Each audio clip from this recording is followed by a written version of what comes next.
लंका में महाबलशाली मेघनाद के साथ बड़ा ही भीषण युद्ध चला। अंतत मेघनाद मारा गया। रावण, जो अब तक मद में चूर था, रामसेना खास तौर पर लक्ष्मण का पराक्रम सुनकर थोड़ा तनाव में आया। रावण को कुछ दुखी देखकर रावण की मां कैकसी ने उसके पाताल में बसे दो भाइयों अहिरावण और महिरावण की याद दिलाई।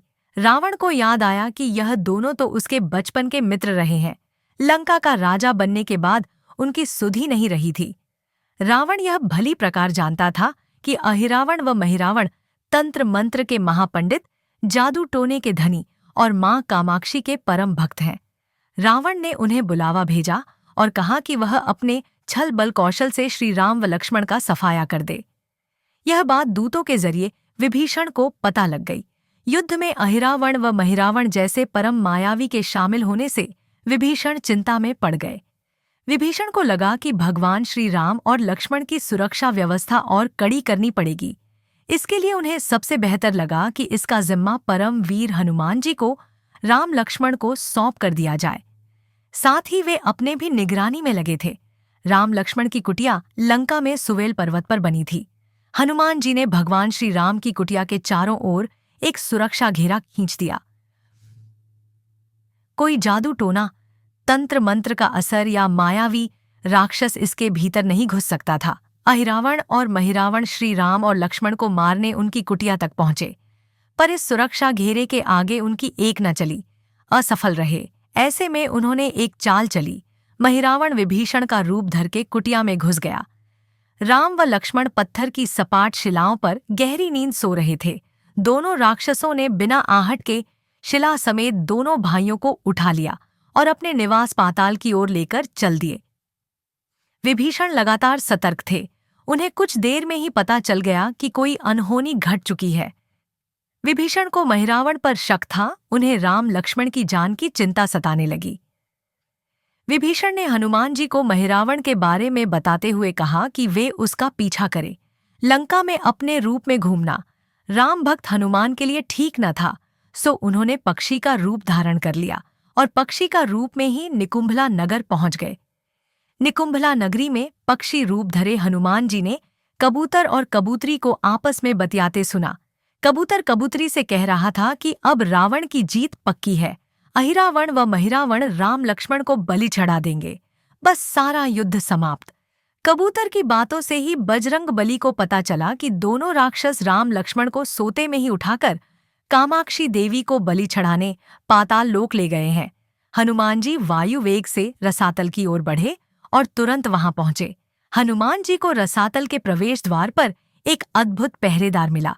इसका आधा शरीर वानर का और आधा मछली का था। उसने हनुमान जी को पाताल में प्रवेश से रोक दिया। द्वारपाल हनुमान जी से बोला कि मुझको परास्त किए बिना तुम्हारा भीतर जाना असंभव है। दोनों में लड़ाई ठन गई। हनुमान जी की आशा के विपरीत यह बड़ा ही बलशाली और कुशल योद्धा निकला। दोनों ही बड़े बलशाली थे। दोनों में बहुत भयंकर युद्ध हुआ, परंतु वह बजरंग बली के आगे न टिक सका।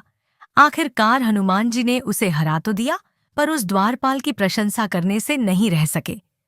हनुमान जी ने उस वीर से पूछा कि हे वीर, तुम अपना परिचय दो।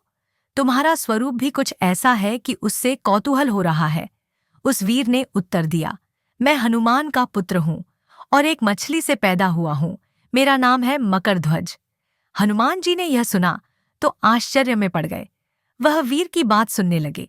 मकरध्वज ने कहा, लंका दहन के बाद हनुमान जी समुद्र में अपनी अग्नि शांत करने पहुंचे। उनके शरीर से पसीने के रूप में तेज गिरा। उस समय मेरी माँ ने आहार के लिए मुख खोला था। वह तेज मेरी माता ने अपने मुख में ले लिया और गर्भवती हो गई। उसी से मेरा जन्म हुआ है। हनुमान जी ने जब यह सुना तो मकरध्वज को बताया कि वह ही हनुमान है।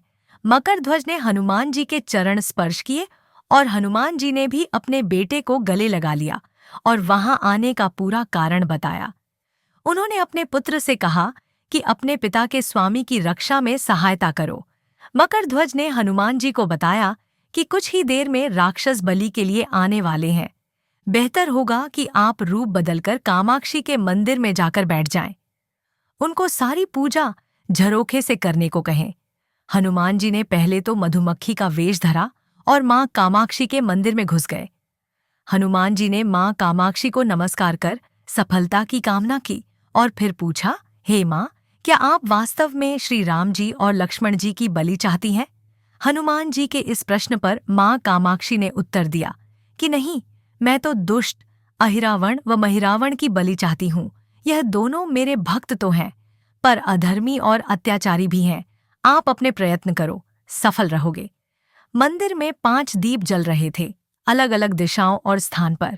माँ ने कहा, यह दीप अहिरावण ने मेरी प्रसन्नता के लिए जलाए हैं। जिस दिन ये एक साथ बुझा दिए जा सकेंगे, उसका अंत सुनिश्चित हो सकेगा। इस बीच गाजे बाजे का शोर सुनाई पड़ने लगा।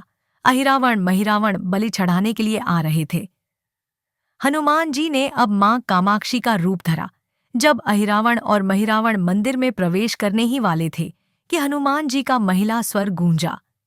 हनुमान जी बोले, मैं कामाक्षी देवी हूँ और आज मेरी पूजा झरोखे से करो, झरोखे से। पूजा आरंभ हुई। ढेर सारा चढ़ावा माँ कामाक्षी को झरोखे से चढ़ाया जाने लगा। अंत में बंधक बलि के रूप में राम लक्ष्मण को भी उसी से डाला गया। दोनों बंधन में बेहोश थे। हनुमान जी ने तुरंत उन्हें बंधन मुक्त किया। अब पाताल लोक से निकलने की बारी थी, पर उससे पहले माँ कामाक्षी के सामने अहिरावण महिरावण की बलि देकर उनकी इच्छा पूरी करना।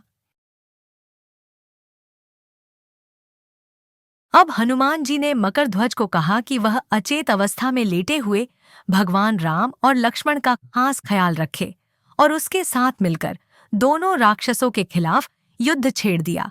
पर यह युद्ध आसान न था। अहिरावण और महिरावण बड़ी मुश्किल से मरते तो फिर 5-5 के रूप में जिंदा हो जाते। इस विकट स्थिति में मकरध्वज ने बताया कि अहिरावण की एक पत्नी नागकन्या है। अहिरावण उसे हर लाया है। वह उसे पसंद नहीं करती। वह अहिरावण के राज जानती होगी। उससे उसकी मृत्यु का उपाय पूछा जाए। आप उसके पास जाएं और सहायता मांगे। मकरध्वज ने राक्षसों को युद्ध में उलझाए रखा और उधर हनुमान अहिरावण की पत्नी के पास पहुंचे। नागकन्या से उन्होंने कहा कि यदि तुम अहिरावण के मृत्यु का भेद बता दो तो हम उसे मारकर तुम्हें उसके चंगुल से मुक्ति दिला देंगे।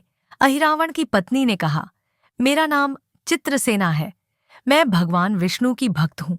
मेरे रूप पर अहिरावण मर मिटा और मेरा अपहरण कर यहाँ कैद किए हुए है, पर मैं उसे नहीं चाहती। लेकिन मैं अहिरावण का भेद तभी बताऊंगी जब मेरी इच्छा पूरी की जाएगी। हनुमान जी ने अहिरावण की पत्नी नागकन्या चित्रसेना से पूछा कि आप अहिरावण की मृत्यु का रहस्य बताने के बदले में क्या चाहती हैं? चित्रसेना ने कहा, दुर्भाग्य से अहिरावण जैसा असुर मुझे हर लाया। इससे मेरा जीवन खराब हो गया। मैं अपने दुर्भाग्य को सौभाग्य में बदलना चाहती हूँ। आप अगर मेरा विवाह श्री राम से कराने का वचन दें तो मैं अहिरावण के वध का रहस्य बताऊंगी। हनुमान जी सोच में पड़ गए। भगवान श्री राम तो एक पत्नीनिष्ठ हैं। अपनी धर्म पत्नी देवी सीता को मुक्त कराने के लिए असुरों से युद्ध कर रहे हैं। वह किसी और से विवाह की बात तो कभी न स्वीकारेंगे। मैं कैसे वचन दे सकता हूँ? फिर सोचने लगे कि यदि समय पर उचित निर्णय न लिया तो स्वामी के प्राण ही संकट में हैं।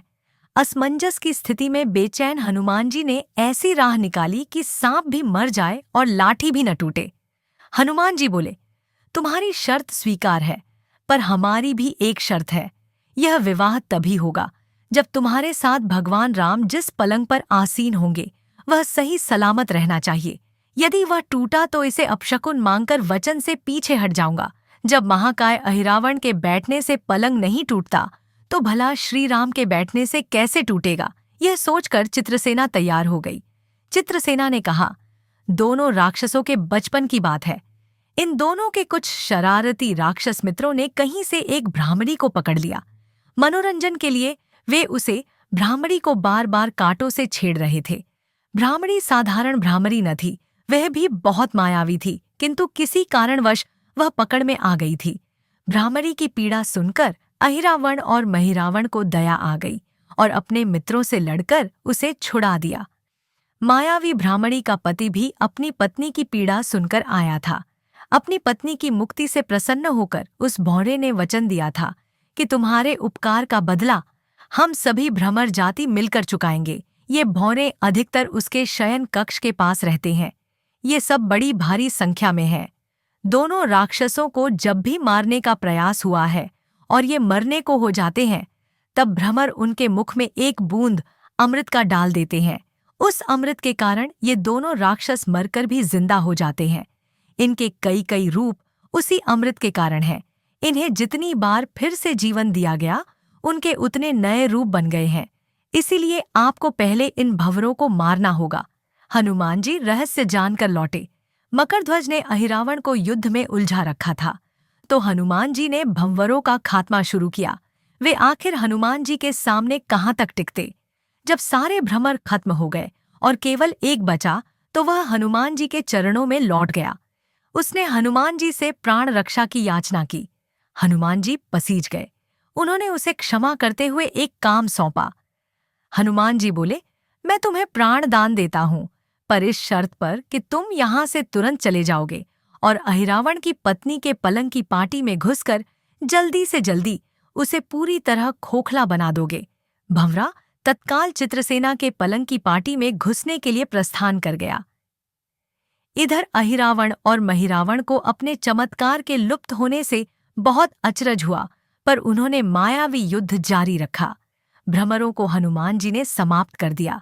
फिर भी हनुमान जी और मकरध्वज के हाथों अहिरावण और महिरावण का अंत नहीं हो पा रहा था। यह देखकर हनुमान जी कुछ चिंतित हुए। फिर उन्हें कामाक्षी देवी का वचन याद आया। देवी ने बताया था कि अहिरावण की सिद्धि है कि जब पांचों दीपकों एक साथ बुझेंगे, तभी वे नए नए रूप धारण करने में असमर्थ होंगे और उनका वध हो सकेगा। हनुमान जी ने तत्काल पंचमुखी रूप धारण कर लिया। उत्तर दिशा में वराह मुख, दक्षिण दिशा में नरसिंह मुख, पश्चिम में गरुड़ मुख, आकाश की ओर हयग्रीव मुख एवं पूर्व दिशा में हनुमान मुख। उसके बाद हनुमान जी ने अपने पांचों मुख द्वारा एक साथ पांचों दीपक बुझा दिए। अब उनके बार बार पैदा होने और लंबे समय तक जिंदा रहने की सारी आशंकाएं समाप्त हो गई थीं। हनुमान जी और मकरध्वज के हाथों शीघ्र ही दोनों राक्षस मारे गए। इसके बाद उन्होंने श्री राम और लक्ष्मण जी की मूर्छा दूर करने के उपाय किए। दोनों भाई होश में आ गए। चित्रसेना भी वहां आ गई थी। हनुमान जी ने कहा, प्रभो, अब आप अहिरावण और महिरावण के छल और बंधन से मुक्त हुए, पर इसके लिए हमें इस नाग कन्या की सहायता लेनी पड़ी थी। अहिरावण इसे बलपूर्वक उठा लाया था। वह आपसे विवाह करना चाहती है। कृपया उससे विवाह कर अपने साथ ले चलें। इससे उसे भी मुक्ति मिलेगी। श्री राम हनुमान जी की बात सुनकर चकराए। इससे पहले कि वह कुछ कह पाते, हनुमान जी ने ही कह दिया, भगवान, आप तो मुक्तिदाता हैं। कृपा निदान इसे भी मुक्ति मिलनी चाहिए, परंतु आप चिंता न करें। हम सबका जीवन बचाने वाले के प्रति बस इतना कीजिए कि आप बस इस पलंग पर बैठिए, बाकी का काम मैं संपन्न करवाता हूँ। हनुमान जी इतनी तेजी से सारे कार्य करते जा रहे थे कि इससे श्री राम जी और लक्ष्मण जी दोनों चिंता में पड़ गए। वह कोई कदम उठाते कि तब तक हनुमान जी ने भगवान राम की बाँह पकड़ ली।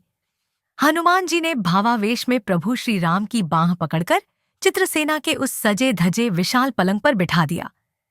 श्री राम कुछ समझ पाते कि तभी पलंग की खोखली पाटी चरमराकर टूट गई। पलंग धराशायी हो गया। चित्रसेना भी जमीन पर आ गिरी। हनुमान जी चित्रसेना से बोले, अब तुम्हारी शर्त तो पूरी हुई नहीं, इसलिए यह विवाह नहीं हो सकता। तुम मुक्त हो और हम तुम्हें तुम्हारे लोग भेजने का प्रबंध करते हैं। चित्रसेना समझ गई कि उसके साथ छल हुआ है। उसने कहा कि उसके साथ छल हुआ है।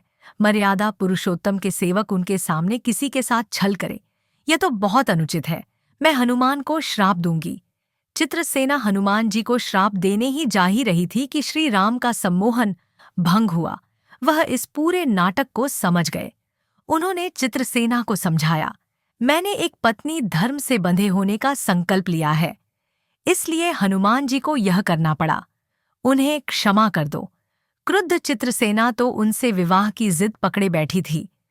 श्री राम ने कहा, मैं जब द्वापर में श्री कृष्ण अवतार लूंगा, तब तुम्हें सत्यभामा के रूप में अपनी पटरानी बनाऊंगा।